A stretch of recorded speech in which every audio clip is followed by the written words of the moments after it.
The content of this podcast is for informational and entertainment purposes only. It is not intended to be a substitute for professional medical advice, diagnosis, or treatment. Always seek the guidance of your healthcare provider with any questions you may have regarding your mental or physical health. The views expressed are those of the host and guests and do not replace personalized care from a licensed professional. Welcome to Mindful Moments with Pedro Morante, a space where a nurse practitioner and educator shares real talk on mental wellness, mindfulness, and navigating life in and out of healthcare. Let's take a moment to breathe, reflect, and grow together.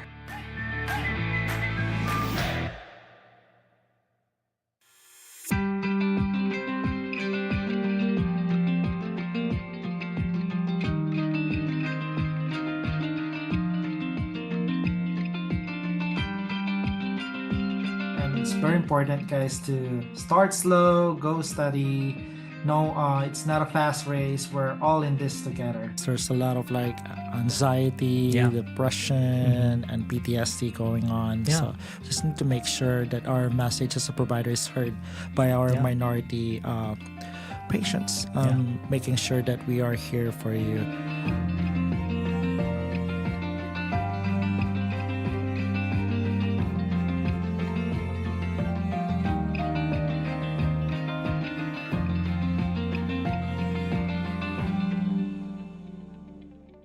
Good day to each and everyone, to all the followers of this podcast, Mindful Moments with Pedro Morante. I would like to welcome a highly esteemed guest for today for our podcast, Dr. Ian West. He is a doctorate in nursing practice, a psychiatric mental health nurse practitioner board certified, and also an educator. So our theme for today is entitled Nursing the Future, Unpacking the Evolving Responsibilities of Nurse Leaders in a Digital, Data-Driven Healthcare World. I would like to welcome Dr. Ian. Hi everyone, how's it going? Hey, thank you so much for making time on your busy schedule. And I would like to also inform you about our many followers from the Facebook and Instagram and other social media platforms. And thank you for imparting your insights on this particular topic. And you had a very powerful academic and leadership journey from the Boston Marathon medical tents to Columbia classrooms. Can you walk us through your journey from being a mental health RN to nurse practitioner to now taking on a leadership role? No, great question. I think I've been really grateful to have such a robust academic journey, and really wouldn't have been where I am today if it wasn't for great mentorship along that journey. Just having people that, one, believed in me, and then two, kind of pushed me to want to be a better self of myself. And so for me, that was really kind of informative, as well as kind of really helped shape my leadership journey and journey as a whole. Ultimately, between kind of doing some research and then kind of working on technology at Mayo Clinic, I had a lot of mentors that really pushed me to pursue a clinical degree. I always loved working with people. I always had a passion for the brain, for psychiatry, for mental illness, for innovation. And I really had great mentorship that kind of said, hey, why don't you look into nursing? And why don't you look into trying to pursue a degree in nursing? And it'll really give you so many opportunities to do things that you're passionate about. So I went ahead and did that. And, throughout my whole nursing journey, kind of RN, specifically working within psychiatric mental health, as well as kind of other areas like quality improvement, it really gave me the opportunity to realize, one, just how vast the field of nursing is, right? I mean, we think about it as you are a psych nurse, or you are a med surg nurse, or a cardiac nurse. But it really is so vast, right? You're doing your actual clinical stuff, as well as doing kind of this back end stuff of innovating, right? Improving healthcare every single day, working on trying to figure where are the problems, right? From a quality improvement standpoint, where are our gaps? And so I kind of look at that as you don't wake up one day and realize that you're a leader, right? You don't have that magical moment of I guess I'm a leader now, right? You might get a title, you might get some opportunities that, are a specific job that is leadership focused. But for the most part, like it's all about these experiences and opportunities that kind of are all along your path, your journey that you go through. And for me, I think like being at the Boston Marathon, I remember like it was just an opportunity where I got a call, I think it was a year after COVID, where they asked like, hey, like, do you want to lead? Like we have someone that, is not going to be able to join us next year and has moved on. And you are someone that we think could be beneficial in this role. And I mean, I could have easily said no, but I was like, you know what? Like, let me get on my comfort zone a little bit. Let me try this. And yeah, I mean, I was going to be in charge of some nurses, some EMTs, and some other people, and try provide like emergency medical care to people, and keep everyone safe. And I think going through and having that opportunity and saying yes to it is like, again, that opportunity to kind of go and grow as a leader. Because it wasn't like I woke up and I was like, okay, now I'm going to be ready to do this. I am a leader. It was like, okay, let me do this. Let me learn. And I think over the years I've done that same role. I've learned and grown a lot. Like I've learned so much more, not only from like my clinical knowledge, but also how to manage people better and how to kind of be a better leader and how to motivate the people that you work with. I love how transformative your journey is and how also influential your mentorship is. And Mm-hmm. that's very critical for us as nurse practitioners and also as registered nurse. In order for us to grow with our profession, we really need to start somewhere. And I can Of see course. how diverse your experiences. So that's very inspiring. Thank you for sharing that. My next follow-up question is, what inspired you to take into something bigger than the traditional provider role and dive into leadership and innovation? Yeah, no, it's another really, really good question. I think like wherever your academic journey, your nursing journey takes you, like you always have to have your why question. And I think it can be more than one question, like why nursing, why healthcare, like why did you choose to go and do what you're doing? I think for me, I when I was doing my undergraduate degree, I realized kind of through my introductory courses in psychology that there was this like huge gap in specifically healthcare, but really like is looking across different disease states, that like mental illness really was kind of lagging behind in a lot of other categories, that people that were suffering from mental illness weren't getting the access they needed. They were, far more disabled than some other illnesses. Also, there was issues kind of within like globally access to care. And then also like some of the interventions that we had just weren't really that great. And so for me, like that was my why, right? I said like, okay, well, that's a huge problem. And I'd love to be at kind of the center stage of trying to, one, bridge access, getting people better access to care at a timely manner, also innovating and finding different ways to make therapeutics better, to find different modalities that might yield higher outcomes or better outcomes, as well as really trying to reduce the overall global burden of the disability that comes with a lot of these conditions. So for me, that was my biggest why. And I think as you continue to keep that at the forefront of your academic journey and your clinical journey, it kind of will help shape where you decide to go, right? I love working with clients day in, day out. I think like that at the end of the day, like that's kind of why I went into healthcare. That's why I went into nursing. But specifically looking at, okay, I can see so many clients every day, and that's great, and it's going to improve the access. But if I want to have like a more substantial, back to my why question of like really getting at the root cause of where like our current status is with treating mental illness, I got to figure out how to expand at a more broad level, right? I need to be able to get a greater reach. And so for me, like that's really pushed me into the innovation side of things, right? And I think, nurses are really key innovators. And so being able to kind of like, again, keep that why question at the forefront of my like thought process and my behavior and kind of driving what I want to do on a day-to-day basis, this has really resulted in now me being able to take that knowledge and say, hey, well, why don't we look at innovation, right? What are some cool tools that we could be using to, again, improve access, right? I mean, we've seen over the last couple of years, like telehealth has completely changed how we deliver care, especially in the psychiatric setting. And I love kind of the research that's coming out with remote patient monitoring in this regard. And just trying to figure out like where does that needle go, right? Like what is the future? And so for me, that is really allowed me to do it, is saying like, hey, we've been doing this for the last 100 years. yeah, we've had improvements. We've had some great outcomes and some great breakthroughs in the science, but we still are lacking behind, right? We still have much room, much ground to cover. And so for me, like, that's what's pushed me into wanting to innovate and become an innovator in this field. I love how you mentioned about knowing your why and also how to step up and also innovate things out. Because I know that science is ever changing and also evidence-based practice needs to be um, filling in the gaps between our practice and our theory in terms of our school. And those are playing into role in how we can improve our patient healthcare outcomes.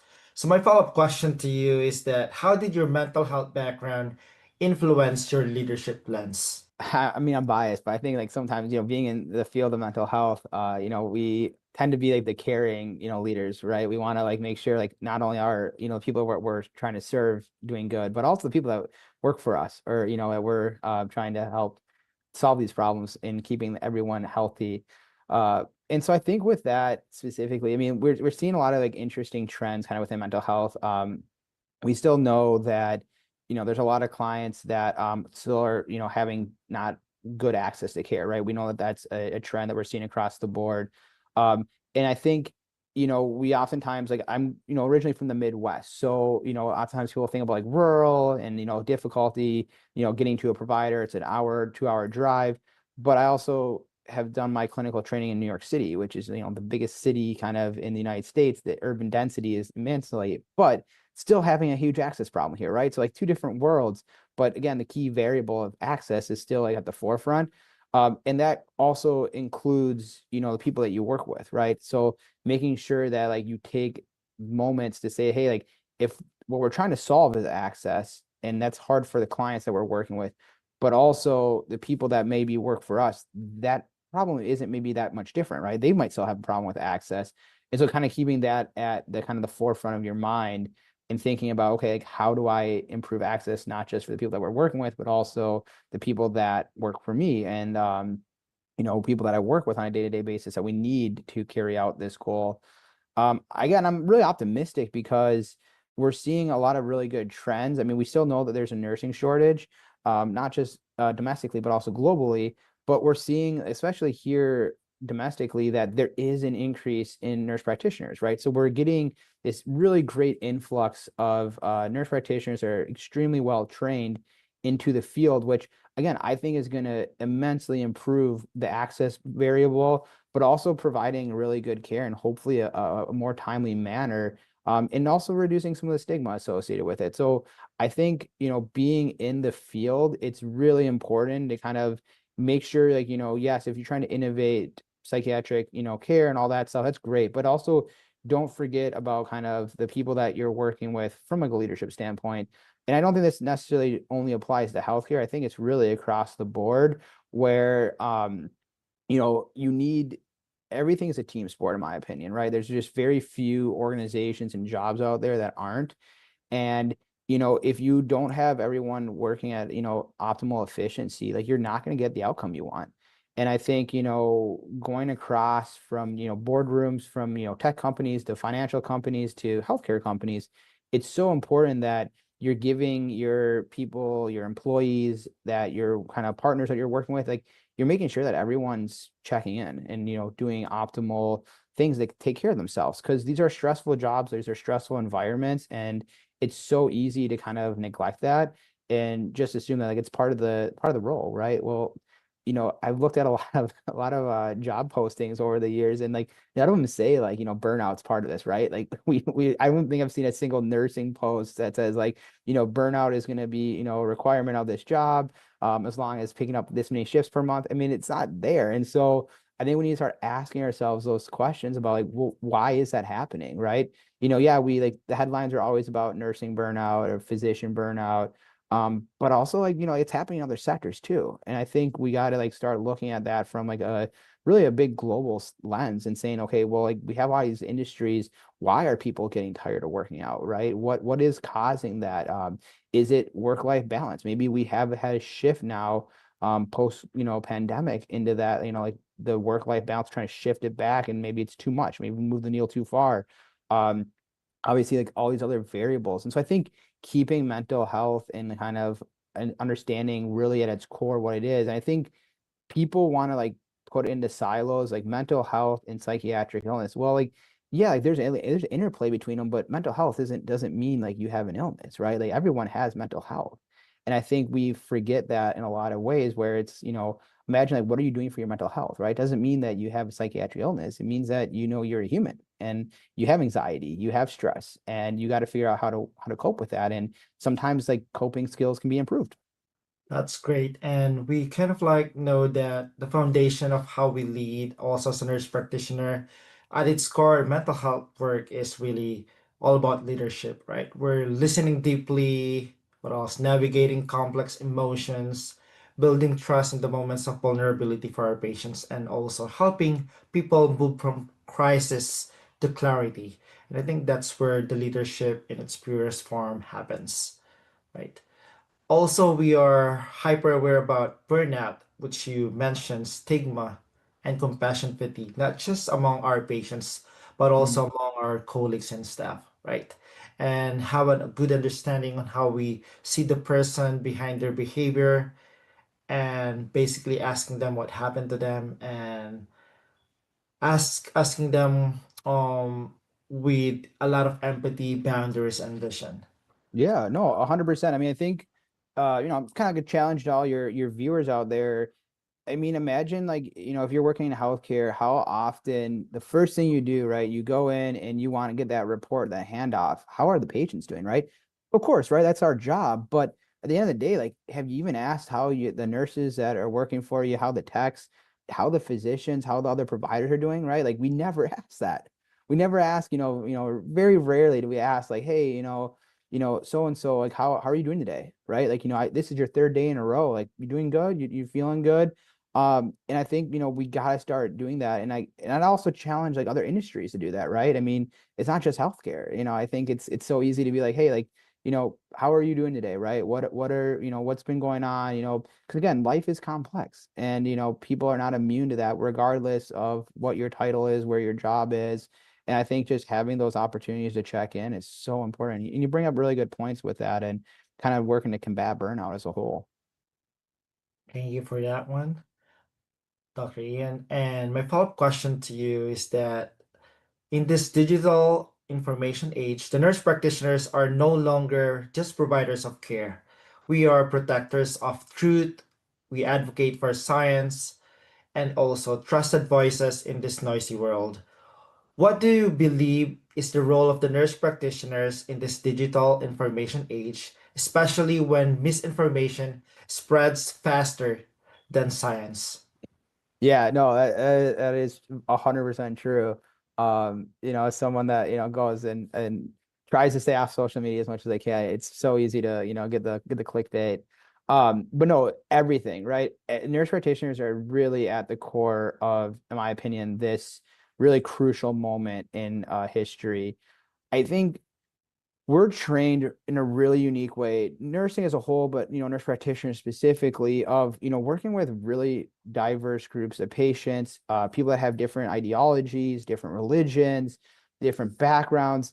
And we know our goal is to treat them the same, right? We want to go out and provide them with the best quality evidence-based care we can. And I think that is really a mindset, and that needs to kind of take that same mindset and carry it into this innovation that we're experiencing. And I think nurses are really at the forefront of being able to do that, because I think we are really empathetic. We want to, again, do what's best for our patients. We're really good at quality care. I think we do really good with quality care. I think we do really good with evidence-based practice care, and wanting to say like, hey, like this is what the book says, this is what the literature says, and that's why we should kind of go with that. And again, it doesn't mean that we shouldn't want to question and look at, new ways to innovate. And yeah, this is the way it's always been and it doesn't seem right.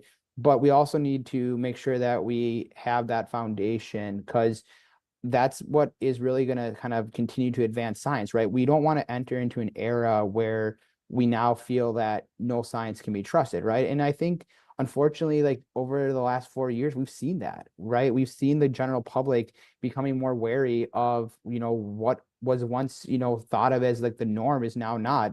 And again, it's important because I think nurses are good at pushing boundaries and again, advocating. But again, advocating is not the same as dismissing, right? Advocating, you want to go through and say, hey, I don't think that this policy or this practice guideline that was put in is addressing the full population that we're serving, right? And a lot of times it isn't, right? We know that in clinical trials and clinical research that we do miss portions of the population, but that doesn't mean that we're just going to completely dismiss it for what it is. I think, again, advocating and saying like, hey, like, why don't we get more research in this? Or what are some of the gaps that we're having, rather than saying like, oh, like, I'm just going to ignore that completely. So I think that is a really good thing. And again, making sure that you fall back on your analytical skills. As nurse practitioners, I feel like we get trained in a really good way of, again, understanding the evidence and being able to go through and say, hey, this is kind of how to find the evidence. This is what the evidence is saying. But more importantly, we also understand like a really big level of social determinants of health. And I know for me, at least in my education, that was a really key point of our analytical, our research methodology training, of understanding that like not every clinical trial is going to carry and cover like the majority of the population. It's going to cover small slivers of it, but we need to then work on saying, okay, well, if that's the case, how do we get more people enrolled, right? If, especially for me in psych, if I'm missing like a large portion of the population that this medication was tested on, well, I got to figure out like, well, how do I get that population involved, right? When I was at Mayo Clinic, that was a huge area that I was tasked with, is trying to figure out how do I go through and engage the communities, right? Like community engagement is really, really tough, but it's critical for the growth and development of science. And again, getting rid of disinformation, because if we want to have peer information, we need to have kind of, again, include everyone, get everyone on the same page and understand that. And then I think more importantly, just understand like science is tricky. It is a long and complex process, and it's not by any means perfect. And I think, you have to go through and understand that, what we know is great, and knowledge is going to make us smarter every day. Having that knowledge is going to be great, but it doesn't stop there, right? You need more knowledge. You need to continue to grow that data set and get more evidence. And, again, putting trust in that process, but also, again, being an advocate of saying like, hey, how do I make the process better, right? How do I improve that?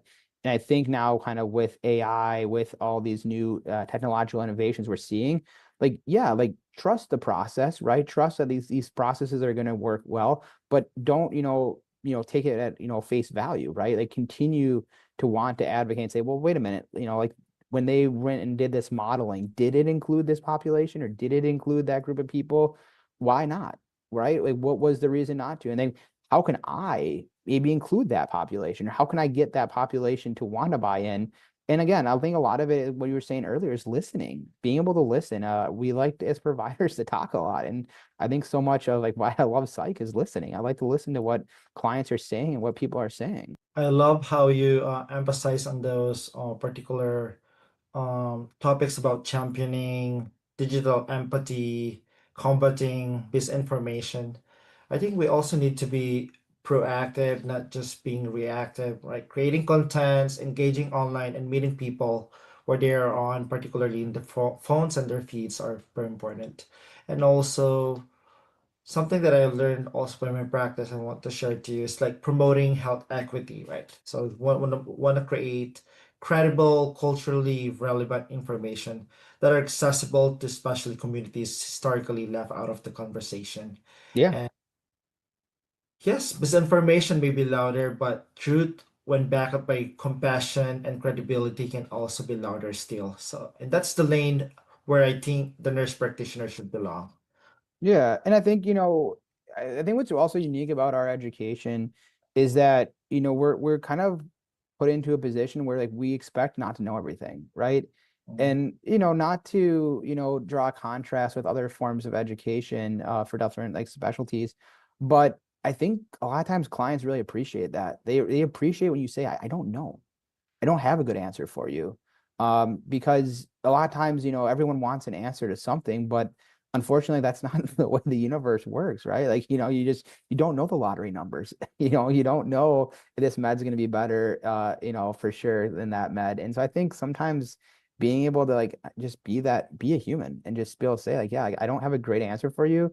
This is kind of what the evidence is showing, but yeah, it's not a for sure thing. And I think a lot of clients that we work with, they really appreciate that. And I think, they understand that like you're doing what's best for them and you're trying to advocate for them without just saying like, yeah, like do this and like it's for sure going to make a difference because, sometimes we don't know. Thank you for that. And you've emphasized that understanding policy and biotech is essential for modern providers. Can you share a moment where you saw the connection clearly and knew you had to engage beyond clinical care? So I did a fellowship with No Patient Left Behind, and regardless of whatever your views are on the pharma industry, we healthcare is a team sport, right? We need all players to be involved, especially in psych, right? I went and did this fellowship specifically because I was seeing in psych like this huge disconnect of we've been really lagging behind in our R&D and drug development compared to other medical specialties.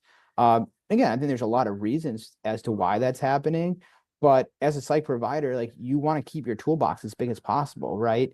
I think we have seen that there are some medications that have been extremely beneficial for symptom reduction, improving functionality in the patients that we work with and the clients we serve.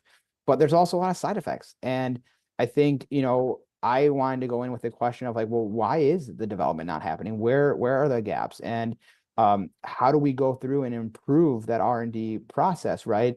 R&D is expensive. Pharmaceuticals companies have to take a lot of like risk on taking on like, do we want to do research for this medication? And is the population that it's going to hopefully benefit, is that, going to get us that return that we need? And again, like it's a tricky process. But for me, I think like throughout my clinical practice, I always wanted to know more about it because I always felt like knowledge was power, right? If I can have the knowledge, I can understand, well, this is why we don't have that medication, or this is why that area is not important. But then you can go back into that advocacy role and say, well, hey, like I have a lot of clients that I'm working with that really benefit if we could find a way to, allow the medication to continue to work. But if we could get rid of these side effects, wow, they would be really happy. And that would be an absolute game changer. And so for me, I kind of wanted to make sure I learned more about it. And I would definitely challenge people that, whether you've graduated, you're in school, look at opportunities to kind of get that knowledge. It's not just taking a pharmacology class, right? It's taking like that overall thing about like, hey, how does the healthcare system work? How does pharmaceutical work? How does R&D work? And just kind of getting that knowledge. And there's a lot of ways to do that, but just pushing yourself to want to like get that knowledge is going to help with, your overall growth and development. I was really fortunate when I was doing my doctorate program at Columbia to be able to enroll in the Columbia Business School and take some courses there. And I was able to kind of see like, well, wait a minute now, like there are applications for AI in drug development that it's going to reduce the R&D burden. And so for me, I'm like, okay, well, that's really important because I can be able to say now, instead of advocating specifically for this, I want to make sure that the AI knows that, hey, like this is a patient population that like could really, really benefit from that. And is that data being inputted into those algorithms, or are we completely ignoring it? And so for me, like getting those opportunities to take those classes, take those courses, and looking for like different forms of that information is so important. And so for me, like that was definitely like a opportunity where I would say like the clinical and the knowledge kind of came together and really showed like how technology is going to really play a role in our overall like kind of healthcare going forward. Great, and thank you for your insights on that one. And as a nurse practitioner, we also go beyond the four walls of our clinic and even for telehealth. And I think the language of policy and innovation are always there, not just to keep up, but to protect our patients and to make sure that equity and also representation of the lived experiences of the patients that we serve is very important. Yeah, and I think policy is one of those things where it's so complex because we feel that like, well, it's not us, right? We're not the policymakers, not the lawmakers, but I think just having that knowledge in policy as a whole and trying to learn more about it. Like I love going to the AANP policy conference in DC every year. I'd highly recommend it to any nurse practitioner out there because you see nurses or nurse practitioners specifically from all 50 states and they all kind of come together and you realize that not every state is created equal, right? Like the practice environment for an NP in New York is far different from one in Kansas. And why? Why is that, right? What is the policy behind it? What are the numbers behind it? But then again, our overall unified goal of like providing good client care, good patient care, at our highest level of education. That's what's important, right? Like we're all trained to provide this high level of care. And so like we want people to be able to do that. But again, if you don't have that knowledge or you feel like policy is something that, I don't need to worry about it, but it really shapes your practice day to day. And so I definitely like encourage all nurse practitioners to really get involved within the policy side of things because it's critical. Yes, and I think lobbying for our profession is very important. And thank you for sharing that. And to all the viewers and listeners of this podcast, make sure you guys check out the ANP Mhm. conference, Washington, D.C., to lobby for our profession. That's a very important role of nurse practitioners, too. And Dr. Ian, the healthcare is undergoing tremendous change, and you've noted in your LinkedIn post that what we're doing today will be different tomorrow. How should clinicians prepare for the pace of change, especially with AI increasingly shaping decision making and healthcare delivery? Yeah, super simple. Learn, learn, and learn more. Um, Essentially, whether you're a recent graduate or you've been practicing for the last 20 years, force yourself to learn. It doesn't need to be a conference, right? A lot of people, again, I understand the complexities of our profession and the demands that a lot of our institutions might place on our schedules. But again, there are so many courses out there, oftentimes free, a lot of podcasts such as this. Go and engage in them, listen, learn, and learn more. If you want to ignore everything like technology, it's gonna pass you through. In the way that you started healthcare, it's gonna be vastly different than when you leave. And I would argue that you're not gonna be able to provide the best level of care if you're not willing to adapt. And so I think making sure you have that knowledge, understanding what is AI, right? What is AI doing and what is the system, right? Everyone talks about it, but like how many nurse practitioners have actually gone out there and said, like, hey, like, I'm going to spend my Saturday and I'm just going to learn. I'm just going to go through. I want to play with it. I want to open up Chat GPT. I want to open up Gemini and I want to just click through and say, like, what can it do? And I implore people to try it and just learn about it because if you don't understand it, how can you tell your patients about it, right? If your patients are coming and saying, well, Chat GPT told me this. Well, if you don't even know what Chat GPT is or how Chat GPT works, like you're going to be kind of like out of the game. Um, and so again, knowledge is power, right? Become knowledgeable, become the best, advocate you can be by having more knowledge and learning about that. And again, in healthcare, like I said, like, back to the policy side, right? There's always new bills. There's always new laws being, going through the House, going through the Senate, in your state, at the federal level. Like stay up to date on that, right? Like learn about it and understand kind of like, okay, well, why is this one stuck in the House, right? What might be happening with that, right? Who's against it? Who's for it? What are, who's the lobbying groups? And again, knowledge, right? Be able to have that knowledge so you can be able to say, like, yep, this is an informed decision because I was able to go through and do that. And again, it's scary. Like it's not like fun to be like, oh my gosh, like now I have to learn yet another thing. But once you do it, you'll feel so much more confident in your ability to now like implement that or talk about it at a different level than you would be if you didn't have that knowledge.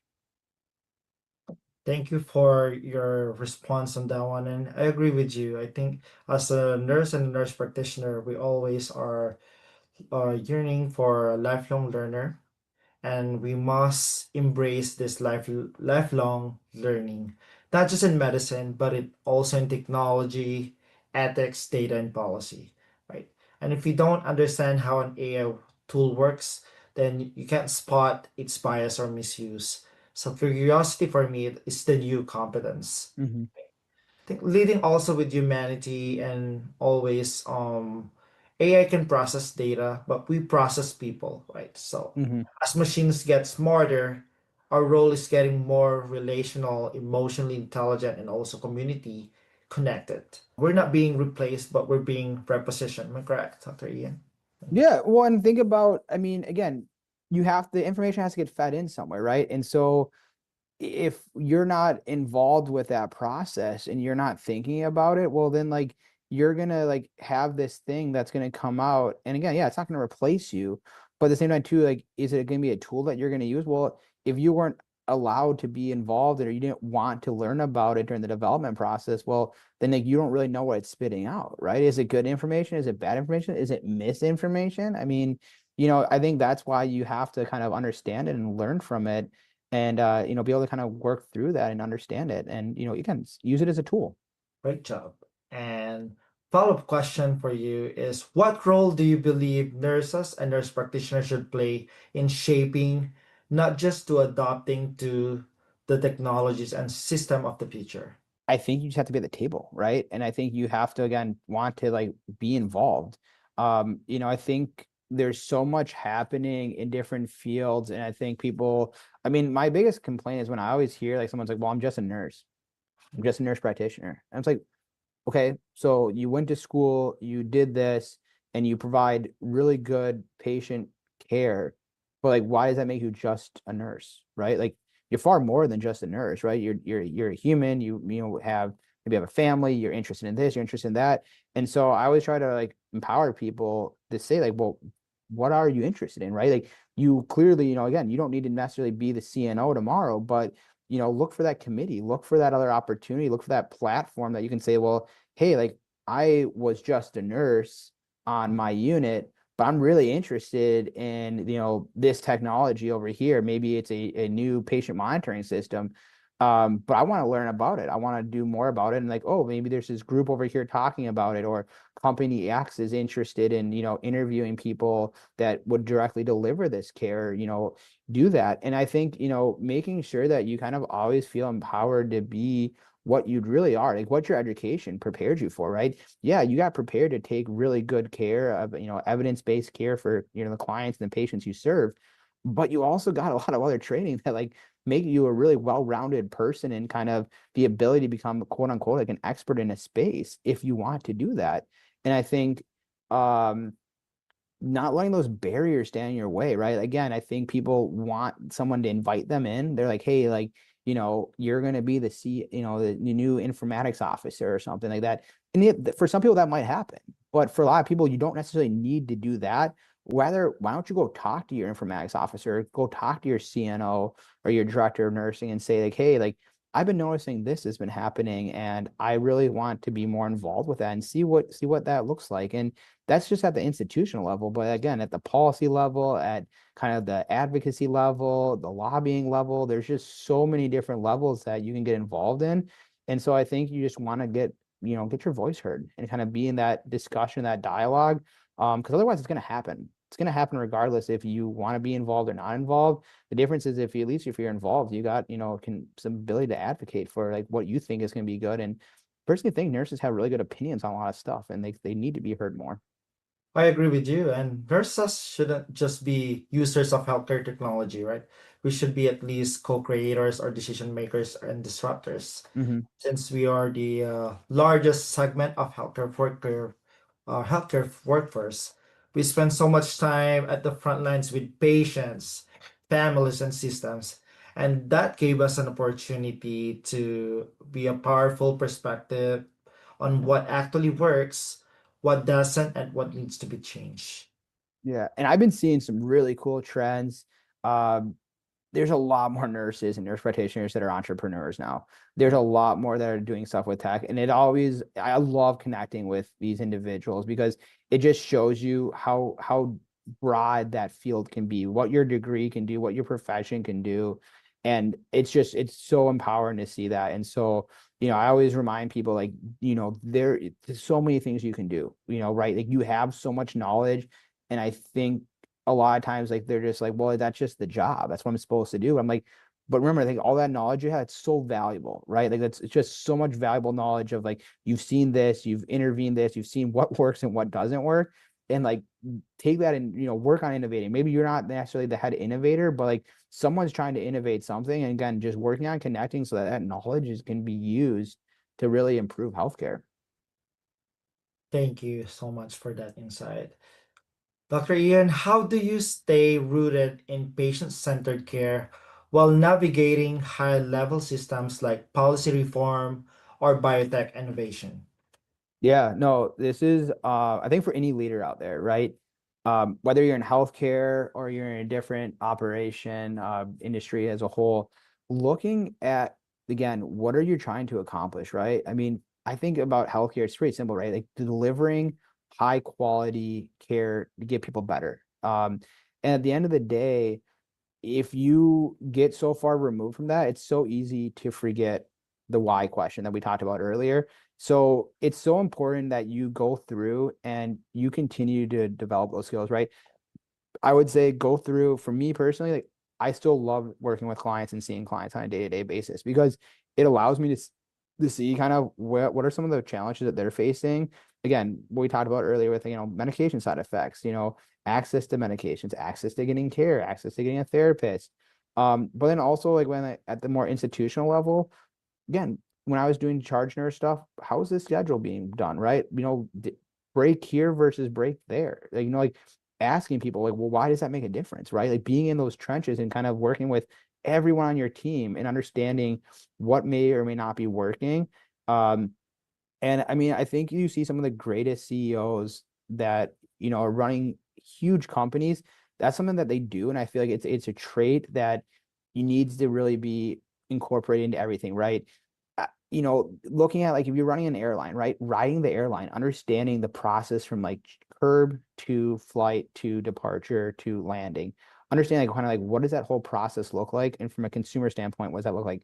Unfortunately, healthcare is kind of tough in that way because unless you're sick, you might not actually experience the healthcare system from a whole.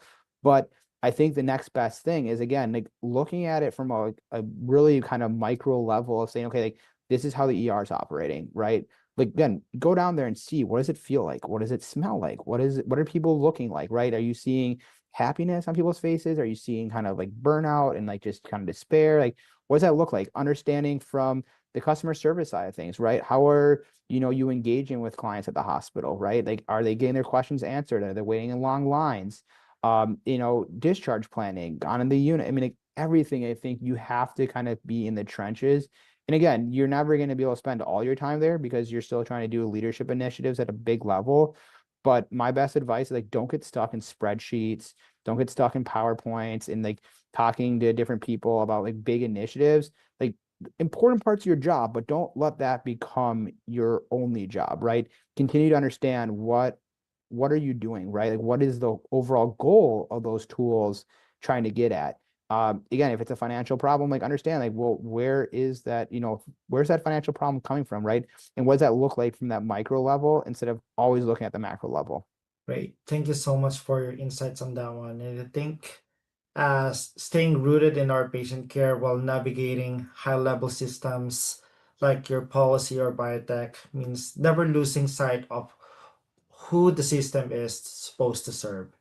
And I think that's very important how we keep practicing each day, how we listen more than we speak, and how Mhm. we lead with empathy and not ego. Yeah, no, I 100% agree. Dr. Ian, and what practices keep you intentional and aligned with your why in this fast-moving, high-impact work that you do? Healthcare, specifically psychiatry, is really tough, right? Like there are a lot of really tough cases, and I think you see a lot of suffering. And so I always remind people to focus on positives, right? It's so easy to think, well, like, I didn't do enough for that person, or like they didn't get as better as I want them to, right? I didn't solve all the depression. But you make mild improvements, and in some cases you make drastic improvements. And I always remind clinicians as well as nurses to not lose sight of that, right? Do not lose sight of like kind of you're impacting someone's life. And sometimes, like, yeah, you're looking for a home run. You're like, I want a home run. Everyone wants a home run. But sometimes, like, just a single, right? Getting on base, it might be a walk, right? Like, people that don't know baseball, like, just, like getting on base is how you gotta get runs scored. But focusing on that, right? And focusing on, like, again, mild and minor wins are still wins. And it's so easy to kind of lose sight of that and feel like you're not doing enough. And if you do that, like it's gonna weigh on you. And I think people want that to kind of drive them to be more innovative. And I see the merits in it, but also don't force yourself to like forget that like you are making an impact every day just by being there, right? Like you're seeing someone that needs to be seen, right? And maybe if it wasn't for you, they might not be seen that week. They might not be seen like that month. And you've already given them an opportunity to get some hopefully insight into something that is bothering them and causing them impairment in their life. And I think it's so easy to get kind of fixated on that. So I always remind people within healthcare, like, don't lose sight of like those little wins that really make a huge difference and impact people's care. And it doesn't necessarily always need to be healthcare stuff, right? It doesn't need to be like you gave someone the best medication in the world or the best therapy. It might just be that like you listen to them, you gave them an opportunity to talk, or you gave them some advice on where to get food, and like you impacted their life, and like that makes a huge difference. I love how you say about your quiet reflection, right? I think every just 5 minutes a day probably could be good for us, like journaling, meditation, or even 100%. right. So I think that gives us a space to reconnect with our purpose too. Like, did I move with integrity today, or did did I show up for what matters, or just for what's urgent? And also, Hmm. patient stories gives us a lot of opportunity to revisit those stories that moves us, right? Patients who change us, and also not just the ones that we help. Hmm. And surrounding myself with mission driven people like you, I think whether it's our colleagues, our community leaders, innovators in our nursing community, I think when our circle reflects our mission, it's easier to stay on track of it. And my follow-up question to you, Dr. Ian, is how can we better mentor and support early career nurses who see leadership potential in themselves but don't know yet how to express or pursue it? This is honestly one of the areas I feel like right now in our current like climate of like education, specifically in nursing, that we're not doing a good job at. Um, we want to train people to not fail, right? And obviously, yes, healthcare, like the standards are very slim. Like we have really high standards and very slim margin for error, so failing is really bad in a lot of cases. But you have to fail to grow, and you have to put yourself in positions to fail. And I feel like sometimes throughout my educational journey, and what I'm kind of seeing at its current levels across the nursing education, is that we really want to put nurses in a position not to fail, right? We want them to be able to be very proficient at starting that IV and not doing it poorly because it could cause damage to the patient, which again, that's really important. We don't want to like have, any added risk, but at the same time too, like to ask someone to be like, you're going to do this on a mannequin a bunch of times and then you're going to do it on a person and you're going to be 100% perfect. Like we're putting them in a bad position to excel. So for me, I think you need to support new nurses in nursing school, but also new graduates, but also put them in positions that are going to like challenge them, and they might fail. And don't be worrisome that they're failing, right? Like support them when they do fail, and then help them learn as well as yourself learning from why that failure happened. Um, I think a lot of leaders say like, well, I don't want to put people in positions to fail because I'm being a bad leader then. But in a lot of ways, like you're actually doing the opposite, right? Like if you put someone in a position to fail, and you see kind of what does that look like for them, right? How did they respond, right? Did they realize like, oh, I'm a failure, like I've never failed at anything and now I'm done with this, I never want to do this ever again? Well, like that's not a good trait that we want to in a leader, right? I want to see someone that can fail, learn from that, learn why they failed, and then want to respond and be like, yeah, like this is the next step, this is what went wrong. And in healthcare we need more of that, right? We still have a lot of problems and a lot of failures within our system, from medication mistakes, medication errors, institutional level issues, and we need to figure out how to do that. And the only way to do that is for people to kind of fail and go, wait a minute, like I messed up there, and why did I mess up? What was the issue? Was it a me problem? Was it a systems problem? Was it a blend of both? And so being able to put yourself in those positions, nursing students, like getting that knowledge at the early level of your career is so important. And so I think being a good leader is trying to go through and get people that exposure. And again, catching them, like don't let them completely fall, but catching them so that way they can learn and then again grow from that. I think, we see at the institutional level a lot of like practices where we we really scare people from mistakes, right? Like, I think about med surg, like all the fall stuff. Like, like at the end of the day, like we have a lot of evidence people are gonna fall. Like we don't want them to fall, but it's gonna happen because there's only so much we can do unless you put someone there. Like, but even like the evidence on a 1-to-1 for falls is really, really not good evidence. And so, you know, people get scolded or like they feel like they failed if that happens.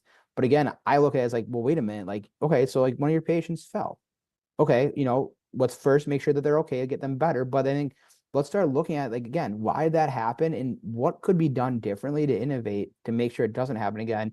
And those are where like those leadership traits are going to start to come because they're going to say, well, maybe it's not a human thing. Maybe we need something else, right? We need to find a different way to like predict the fall or predict that it might happen.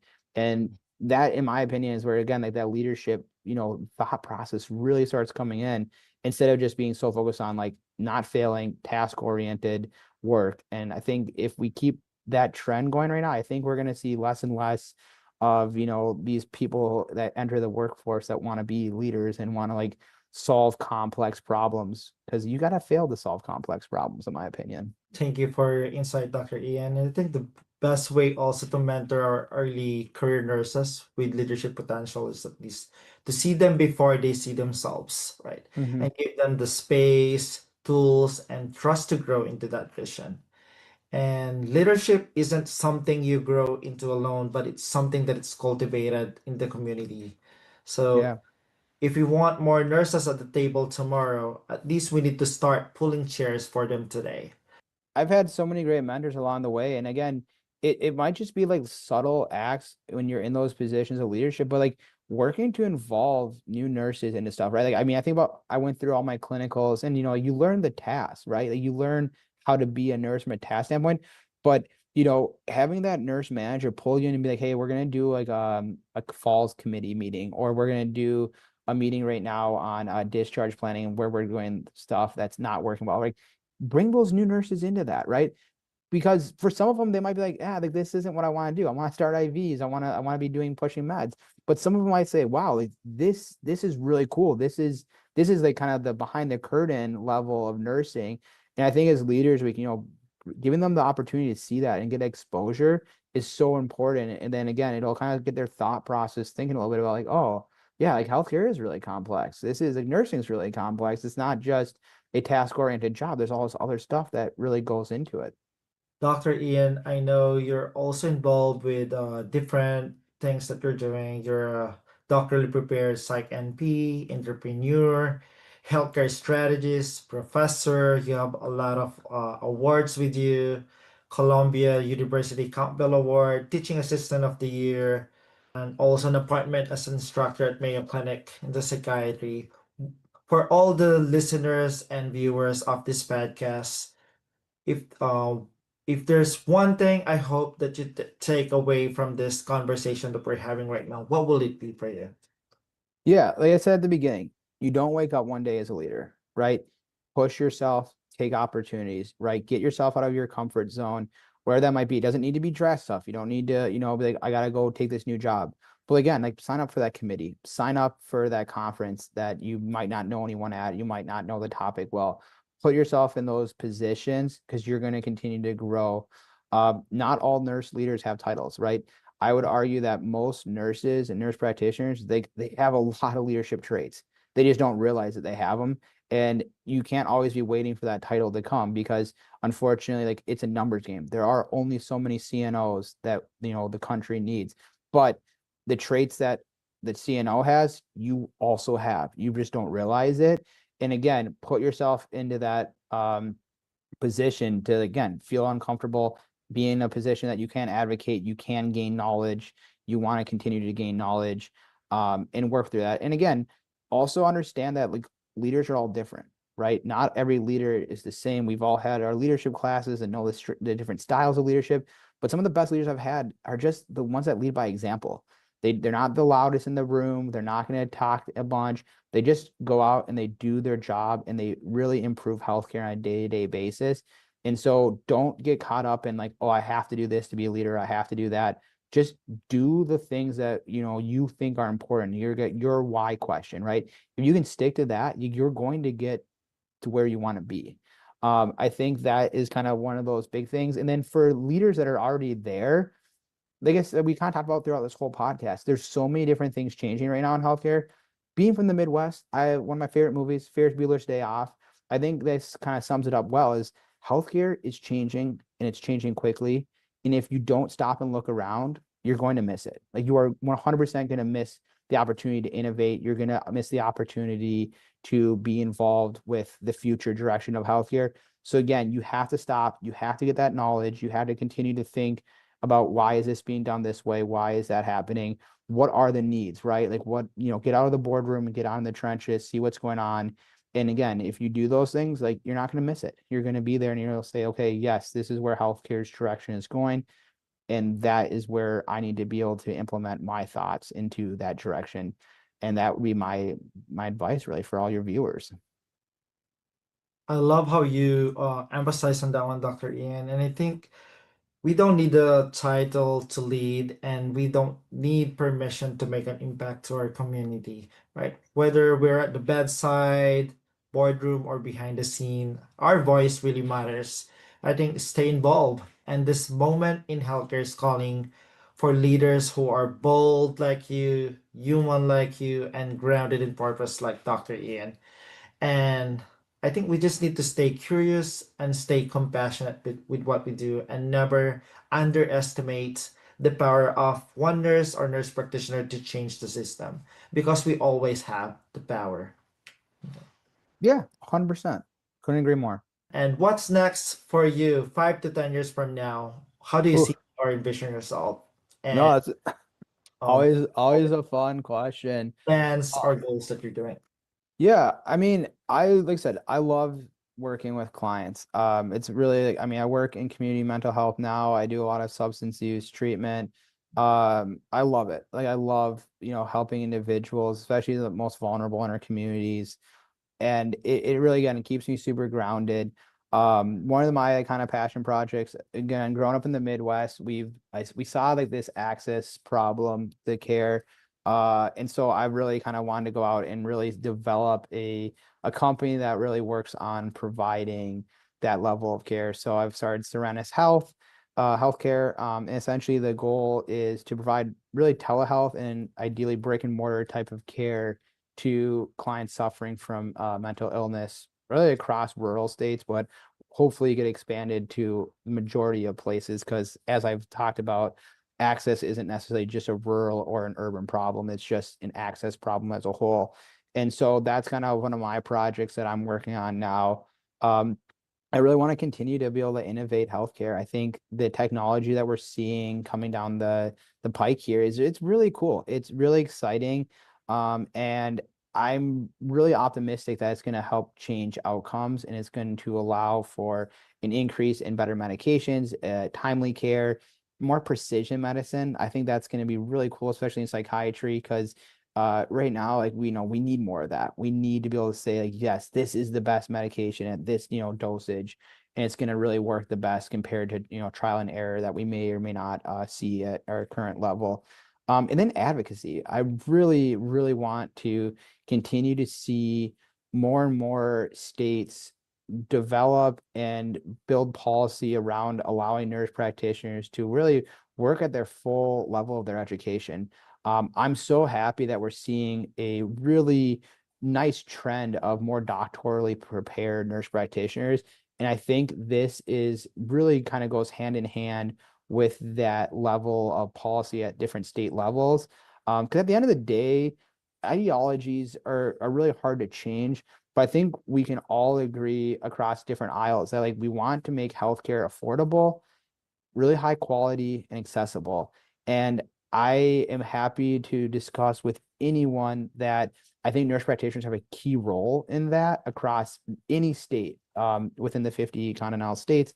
And I think working to kind of get more of that is going to be so important. So like I love being able to work on that advocacy level and hopefully be able to incorporate that into kind of like my plan as well. Because I've had the really great opportunity to be in New York, which has given me the opportunity to really work at a good level of my education. But I want more nurse practitioners to have that, and ideally like reduce healthcare spending and get better quality care. Thank you, Dr. Ian, for your insights and response. And thank you for joining us today on this inspiring conversations with Dr. Ian West. And as we unpack the evolving role of nurse leaders in a rapidly changing digital and data-driven healthcare world. And as we've heard from Dr. Ian West, nursing is no longer confined to the bedside. It's about shaping policy, driving innovation, and championing truth in an era flooded with information. Dr. West's insights remind us that the future of healthcare depends on the nurses who lead with empathy, curiosity, and courage. So stay curious, stay compassionate, and most importantly, stay engaged. Because the future of nursing is not just coming, it's here, and it's ours to shape. Thank you, Dr. Ian West, and all the listeners of this podcast, and we'll see you next time on Mindful Moments with Pedro Morante.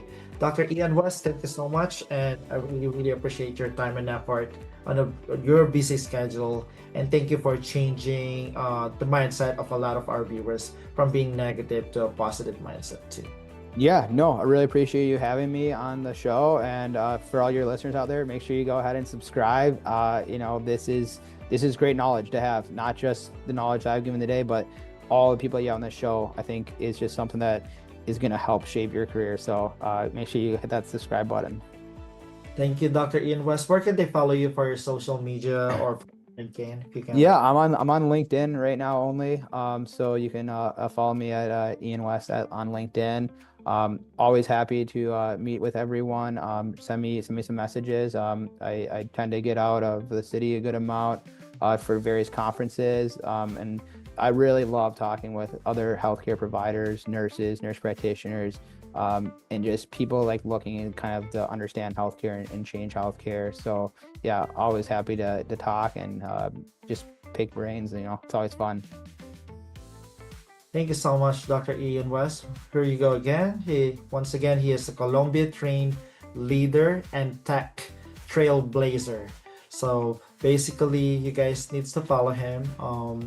And he's a very good mental health RN turned NP pioneer, and also a tech innovator, startup builder, and board member shaping the future of healthcare. Thank you so much, Dr. Ian West. I hope Awesome. to bump with you in a conference and see you very soon. Of course. Take it easy. Thank you. Bye.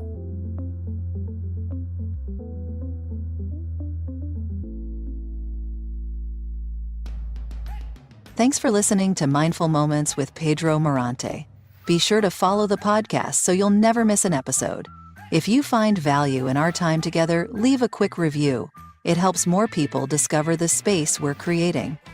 For updates and more reflections, follow us on social media. Until next time, take care.